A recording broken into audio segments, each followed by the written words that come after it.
اور آج جن کا تذکرہ ہم کرنا چاہ رہے ہیں، اقبال فرماتے ہیں سید حجویر مخدوم ڈاکٹر اقبال فرما رہے ہیں، یہ اکثر جایا کرتے تھے وہ داتا صاحب کے مزار شریف پر، اور داتا صاحب کے قدموں کی طرف شعر بھی لکھا ہوا ان کا یہی والا، سید حجویر مخدوم ساری امت کو داتا علی حجویری کا شکر گزار ہونا چاہیے۔ اور فرما رہے ہیں کہ پنجاب کی سرزمین پر اسلام کے اس بیج کو بونے والے داتا صاحب ہیں، اور کیسی بڑی یہ شان ہے کہ ہماری صبح کے آفتاب کو جگایا داتا صاحب نے، ان کی کتنی خدمت ہے۔ دیکھو جو بندہ درخت کا بیج بو دیتا ہے، اس درخت میں ہم بیٹھتے ہیں نا، ہمیں اس بیج بونے والے کا احسان ماننا چاہیے۔ اور یہاں پر کتنی بڑی بڑی ہستیاں کہہ رہی، کون نہیں آیا اس در پر؟ خواجہ معین الدین چشتی اجمیری نہیں آئے اس در پر، 40 دن تک بیٹھے رہے۔ بابا فرید نہیں آتے تھے اس در پر، بار بار آتے تھے۔ کیا تھا اس در پہ جو اتنی بڑی ہستیاں حاضر ہو رہی ہیں؟ اور 40 دن کے بعد خواجہ خواجگان سلسلہ چشتیہ کے شہنشاہ، ہند کے شہنشاہ خواجہ معین الدین اجمیری کیا فرما رہے ہیں؟ گنج بخش فیض عالم، مظہر نور خدا، ناکسارا پیر کامل، کاملارا رہنما۔ ناقصوں کے تو پیر ہیں آپ، لیکن کاملوں کے بھی آپ رہنما ہیں۔ بتائیے کون کہہ رہا ہے؟ یہ کہنے والے کی زبان ہوتی ہے نا، سٹیٹس ہوتا ہے ایک۔ یہ شان ہے داتا صاحب کی، کس انداز سے آپ نے بیج بویا۔ 7 مرتبہ غیر مسلموں نے آپ کو اتنا مارا اسی لاہور میں کہ آپ بے ہوش ہو کر گر گئے، اور وہ آپ کو مرا ہوا سمجھ کے چھوڑ کے چلے گئے۔ اللہ تعالیٰ نے آپ کو زندگی عطا فرمائی۔ 21 دن اسی لاہور کی زمین پر بھوکے پیاسے پتے کھا کھا کر آپ رہتے تھے۔ تو پہلی خوبی داتا صاحب کی کیا ہے؟ آپ سید ہیں، نجیب الطرفین، اماں جان کی طرف سے حسینی سادات میں سے ہے، والد صاحب کی طرف سے حسنی سید ہیں، دونوں کی آپ کو برکتیں حاصل ہیں۔ اور یاد رکھو سید انسان کبھی اپنی کوشش سے نہیں ہوتا، this is by not by choice, this is something blessed, this is something bestowed, آپ کو مل گیا۔ اب جو سید ہے اس کا احترام اور اعتزاز یہ ضروری ہے۔ قاضی اعظم مالکی شفا والے فرماتے ہیں کہ سرکار کی تعظیم و توقیر میں یہ بھی ہے کہ جن جن چیزوں کو حضور سے نسبت ہوئی، جن جن مقامات پہ حضور تشریف لے گئے، جن چیزوں کو حضور نے چھوا، جن چیزوں کو حضور سے نسبت ہوئی، سب کی تکریم کی جائے۔ داتا صاحب غزنی میں پیدا ہوئے تھے نا، اس زمانے میں غزنی سینٹر آف ایجوکیشن تھا، بڑے بڑے علماء وہاں پر ہوا کرتے تھے۔ اور اسی ماحول میں جب آپ بڑے ہوئے، آپ کو بھی علم دین سیکھنے کا شوق پیدا ہوا، آپ نے بچپن میں ایک فلسفی سے مناظرہ کیا اور اس کو ہرا دیا، اور پھر شوق علم دین کے لیے آپ گھر سے نکلے۔ یاد رکھیے علم بڑی چیز ہوتی ہے۔ داتا صاحب نے پہلے علم حاصل کیا، اور علم حاصل کرنے کے بعد آپ نے وہ سیاحت کا مرحلہ اختیار کیا۔ علم ضروری کیوں ہے؟ علم ضروری اس لیے کہ یہ دنیا بڑی خطرناک ہے۔ کہا جاتا ہے یہ دنیا ایک جنگ کی کیفیت میں ہے، یہاں پر قدم قدم پر شیطان، نفس کے بہکاوے، یہاں پر آپ کو ہر جگہ گمراہ لوگ ملیں گے۔ آپ کے پاس کیا سٹینڈرڈ ہے؟ آپ کو کیسے پتہ چلے گا یہ سچا یہ جھوٹا ہے، یہ کھرا یہ کھوٹا ہے؟ اگر علم ہوگا تو پتہ چلے گا۔ آپ نے اپنی والدہ کی آغوش کے اندر تربیت شروع کی، اور پھر آپ اتنا پڑھتے کہ پانی پینے کی بھی فرصت نہ ہوتی۔ سلطان محمود غزنوی کے مدرسے میں آپ پڑھتے تھے۔ ایک دفعہ سلطان محمود غزنوی کا وہاں سے گزر ہوا، سارے کے سارے سلطان کی آمد پر آگے بڑھے سلطان کو ویلکم کرنے کے لیے، آپ کونے میں بیٹھ کر پڑھتے رہے۔ ایسی تجلیات تھیں داتا علی حجویری کے چہرے پر، سلطان تاب نہیں لا سکا۔ اور سلطان محمود غزنوی جو خود بھی بڑے عاشق رسول تھے، وہ کہنے لگے ایسے بچے ہمارے مدرسے کی زینت ہوتے ہیں۔ داتا صاحب باہر نکلے، اور پھر یہ جو قرآن میں آیا زمین پر چل کے دیکھو اے حبیب، زمین پر چل کے دیکھو ان سے پہلے لوگوں کو کیا انجام ہوا۔ سفر کیا کرے، سفر کرو صحت پاؤ گے، حج کرو غنی ہو جاؤ گے۔ واقعی بڑے بڑے لوگوں سے واسطہ ملتا ہے، جو کوئی واہ کرتا ہے، کوئی آہ کرتا ہے، کوئی سبق دے جاتا ہے، کوئی ایکسپیرینس دے جاتا ہے۔ سفر کرنے سے بہت کچھ ملتا ہے۔ داتا صاحب نے پورے نون عالم اسلام کا سفر فرمایا، آذربائیجان، طبرستان، شام، عراق، بغداد، 40 سال تک سفر کیا۔ کہتے میں کیسے بزرگ سے ملا جنہوں نے 40 سال تک اپنا پہلو رات کو زمین پر نہیں لگایا تھا۔ دن کے وقت تھوڑا سو جایا کرتے تھے۔ ایک ایسے بزرگ سے ملا جو 20 سال تک بیٹھے نہیں تھے، بس نماز میں جتنا بیٹھنا ہوتا تھا اتنا بیٹھتے تھے۔ ایک ان کا مشرب تھا، ایک ان کا ذوق تھا۔ کہتے ہیں میں ایک جگہ پر گیا، ایک شیر نے میرے اونٹ پر حملہ کیا، میرے اونٹ کو زخمی کر دیا، پھر وہ شیر چھوڑ کر اوپر چلا گیا، درندے اور آ گئے، وہی شیر اترا، اس نے اونٹ کو مار دیا، پھر اوپر چلا گیا، اور وہ باقی درندوں نے اس اونٹ کو کھا لیا۔ وہ شیر اترا، ایک لنگڑی لومڑی آئی، وہ شیر پھر ہٹ گیا، لومڑی نے اپنا حصہ لیا، اور وہ جو شیر مارنے والا تھا اس نے تھوڑا سا گوشت کھایا، اور منہ پھیر کے داتا صاحب کی طرف دیکھا اور انسانی آواز میں کلام کیا کہ دیکھو لقمے کھانا تو دوسروں کا کام ہے، جوان مرد وہ ہوتے ہیں جو دوسروں کے لیے لقمے چھوڑ دیا کرتے ہیں۔ سفر کرتے کرتے آگے سے آگے بڑھتے چلے گئے، عالم اسلام کی اتنی سیاحت آپ نے فرمائی۔ میرے محترم سامعین کرام، 40 سال کے سفر میں داتا صاحب لکھتے میری ایک بھی نماز قضا نہیں ہوئی، ایک بھی جمعہ قضا نہیں ہوا۔ What is the basic factor؟ علم دین، کشف المحجوب لکھی آپ نے، ساری کتابیں تو غزنی میں چھوڑ آئے تھے آپ اپنی ساری کتابیں غزنی میں چھوڑ آئے تھے۔ کشف المحجوب لکھتے ہوئے آپ نے جس انداز سے کشف المحجوب کو مینج کیا، ایک دیوان بھی لکھا تھا داتا صاحب نے، عربی اشعار تھے اس کے اندر، کسی نے داتا صاحب سے وہ دیوان مانگا اور اپنے نام سے چھاپ دیا، اسے کہتے ہیں پلیجرزم۔ ابھی پاکستان میں ایسا قانون نہیں آیا، ویسے دوسرے ملکوں میں خاص طور پہ یو کے میں جو پی ایچ ڈی کرتے ہیں ان کو ایک حلف نامہ لکھنا پڑتا ہے۔ حلف نامہ یہ ہوتا ہے کہ میں کسی کی کاپی نہیں کروں گا، میں نیا ایجاد کروں گا۔ جس طرح آٹومن امپائر میں، سلطنت عثمانیہ میں جو سکول بنتے تھے نا، ان سکولوں کے باہر ایک سٹیٹمنٹ لکھی ہوتی تھی، ایک تحریر لکھی ہوتی تھی، Here birds are not taught to swim and fish are not taught to fly۔ یہاں پر اسکول میں پرندوں کو یہ نہیں سکھایا جاتا کہ وہ تیرے، اور مچھلی کو یہ نہیں سکھایا جاتا کہ وہ اڑے۔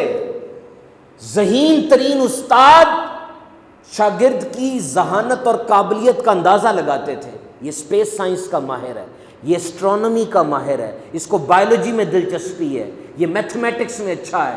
جو بچہ جس میدان میں اچھا ہوتا تھا اس کو وہاں پر لے جایا کرتے تھے۔ داتا صاحب کی اس کتاب پہ اس نے اپنا نام لکھا اور چھاپ دیا، وہ کفر کی حالت میں مرا تھا۔ کشف المحجوب شاہکار ہے، 232 آیات، 134 احادیث ہیں اس کے اندر، 1,00,000 سے زیادہ لفظ ہیں داتا صاحب کے۔ دنیا تصوف کی عظیم ترین کتاب یہ علم ہے۔ فرمایا فقر کی دنیا میں قدم رکھتے ہو، علم کے بغیر نہیں رکھ سکتے۔ آج تم دربار شریف کے حوالے پہ اعتراض کرتے ہو، چند جاہلوں کے عمل کو تم جواز مت بناؤ۔ امام شافعی جایا کرتے تھے امام اعظم ابو حنیفہ کے دربار پر، جب آپ کو کوئی حاجت ہوتی 2 رکعت پڑھتے، حاجت کی دعا مانگتے، حاجت قبول ہو جایا کرتی تھی۔ داتا صاحب بایزید بستامی رضی اللہ تعالیٰ کے مزار پر گئے تھے۔ Don't put blame on the entire school of thought. ان بزرگان دین کی اہمیت کیا ہے؟ سب سے بڑھ کر یہ بزرگان دین علم والے تھے، علم حاصل کیا انہوں نے، علم کو پھیلایا، اور یہ ایکوزیشن تھی حضور داتا صاحب کی۔ کرامات بھی ہوتی ہیں، ایسا نہیں ہوتا کرامات نہیں ہوتی، کیوں؟ کبھی کبھار اپنی رٹ دکھانا ضروری ہو جاتا ہے۔ ایس ایچ او ہو نا علاقے کا، ڈی ایس پی صاحب ہو علاقے کے، کوئی ان کی بات نہ مانے، وہ اپنی رٹ دکھاتے ہیں کہ دیکھو میری اہمیت ہے۔ آپ کا پروفیسر ہو، آپ کا باس ہو، آپ اس کی بات نہ مانے، دکھاتا ہے نا وہ کہ میں باس ہوں، دکھاتا ہے نا وہ، دکھاتا ہے میں باس ہوں۔ اور کبھی کبھار سامنے والے اتنے ڈھیٹ ہوتے ہیں، ان کے دل اتنے سخت اور کالے سیاہ ہوتے ہیں کہ اللہ کے ولی کو اللہ نے جو طاقت دی ہوتی ہے وہ طاقت دکھاتے ہیں، پھر اسے کرامت کہا جاتا ہے۔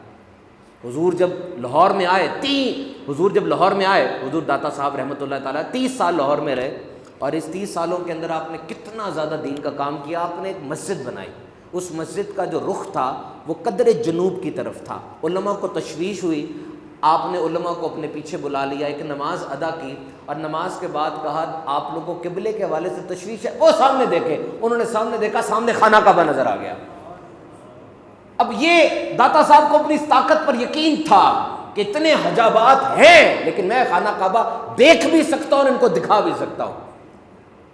لاہور کا جو حاکم تھا رائے راجو، وہ اوپر سے مسلمانوں کا ساتھ دیتا تھا، دل میں نفرت رکھتا تھا۔ دعا کے لیے کہا گیا، داتا صاحب نے دعا فرمائی، اللہ تعالیٰ نے اس کو راہ ہدایت عطا فرمائی، وہ حضور کے عقیدت مندوں میں شامل ہو گئے، اور آج شیخ ہندی کے نام سے ان کی نسل میں یہ فیض تقسیم ہوتا چلا گیا، اور آج بھی داتا صاحب کے پہلو کے اندر ان کا مزار شریف موجود ہے۔ یہ اللہ والے تھے جو فیض بانٹتے تھے اور بانٹتے تھے اور بانٹتے چلے جاتے تھے۔ تو میرے محترم سامعین کرام، حضور داتا صاحب آپ حنفی ہیں، آپ اپنا خواب بیان فرماتے ہیں کہ میں نے خواب دیکھا جب میں حضرت بلال مؤذن رسول کے مزار شریف پر حاضر ہوا، میں نے خواب میں دیکھا کہ حضور نبی مکرم صلی اللہ علیہ وسلم کی تشریف آوری ہو رہی ہے، اور آپ کے گود میں کوئی بزرگ ہے، آپ نے اس طرح ان کو سنبھال رکھا ہے کہ ان کے قدم پاؤں بھی زمین پر لگنے نہیں دیتے۔ میں آگے بڑھا اور میں نے آگے بڑھ کر وارفتگی میں حضور کے ہاتھوں کو اور حضور کے پاؤں کو بوسہ دیا۔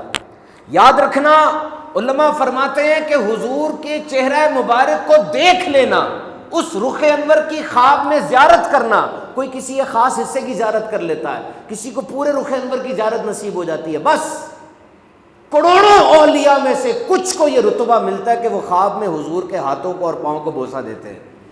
اور داتا صاحب فرماتے ہیں مجھے یہ سعادت حاصل ہوئی کہ میں نے بوسہ دیا، اور پھر اس کے بعد میں نے جرأت کی کہ میں حضور کی بارگاہ میں یہ عرض کر کے پوچھوں کہ یہ کون ہے جس کو آپ نے سہارا دیا ہوا ہے۔ یہ بھی یاد رکھو، بس زیارت ہی ہو جائے، اس سے بڑھ کر کیا انعام ہوگا۔ یہ بھی داتا صاحب کا خاصہ ہے۔ داتا صاحب کچھ مجموع میں لکھتے ہیں کہ یہ میرا خاصہ ہے اللہ کے کرم سے کہ میں نے جرأت کی، حضور سے پوچھا یہ کون ہے۔